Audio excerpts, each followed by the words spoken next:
بسم اللہ الرحمن الرحیم۔ حجاز سے ایک بڑی آگ کا ظہور۔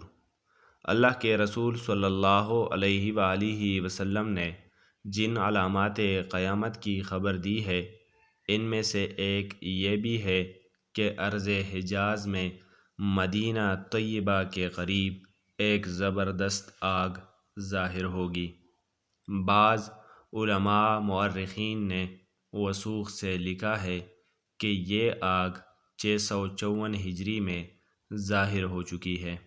علامہ حافظ ابن کثیر رحمہ اللہ اس واقعے کے بارے میں لکھتے ہیں، ارض حجاز سے وہ عظیم آگ ظاہر ہو چکی ہے جس سے بصرہ کے اونٹوں کی گردنیں روشن ہو گئی تھی، جیسا کہ اس کا حدیث میں ذکر ہے۔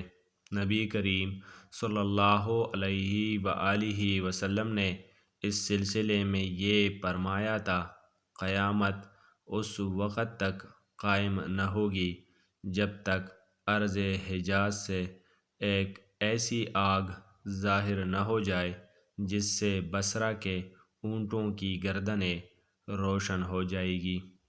کہا جاتا ہے کہ یہ آگ 3 ماہ تک موجود رہی، اور یہ آگ اس قدر شدید تھی کہ مدینہ کی خواتین اس کی روشنی میں سوت کاتا کرتی تھیں۔ علامہ ابو شامہ اس واقعے کی تفصیل بیان کرتے ہوئے لکھتے ہیں کہ جمادی الاخر 654 ہجری کی 3 تاریخ اور بدھ کی رات تھی جب مدینہ منورہ میں ایک ہولناک گونج سنائی دی۔ اس کے بعد زلزلہ آیا۔ اس نے زمین، دیواروں، چھتوں، لکڑیوں اور دروازوں تک کو لرزا دیا۔ یہ سلسلہ ماہ مذکورہ میں بدھ کی رات سے شروع ہو کر جمعۃ المبارک کے دن تک جاری رہا۔ پھر اس کے بعد ایک عظیم آگ مدینہ کے مقام حرا میں جو بنو قریظہ کے قریب تھا ظاہر ہوئی۔ یہ آگ ہمیں مدینہ میں اپنے گھروں میں بیٹھے نظر آ رہی تھی۔ ہمیں یوں محسوس ہوا کہ یہ ہمارے قریب ہی موجود ہے۔ مدینہ کی وادیاں اس آگ سے بھر گئیں۔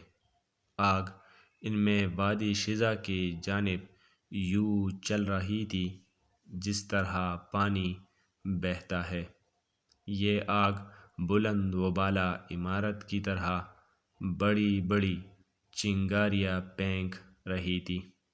جبل ملیسا یا ملسا یہ حرا میں ایک آتش فشاں پہاڑ ہے جو آج کل پرسکون ہے۔ اس نے آخری بار 654 ہجری بمطابق 1256 عیسوی میں جوش مارا۔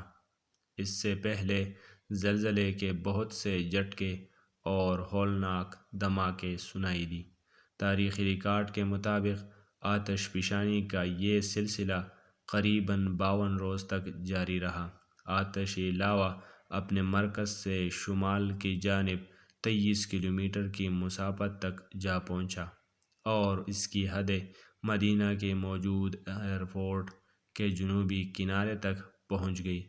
پگھلا ہوا گرم لاوا ایک ایسے مقام پر آ کر رک گیا جہاں سے مدینہ طیبہ 12 کلومیٹر کی مسافت پر تھا۔ پھر اس کا رخ شمال کی جانب ہو گیا اور اس کی بلندی سطح سمندر سے 916 میٹر تک پہنچ گئی۔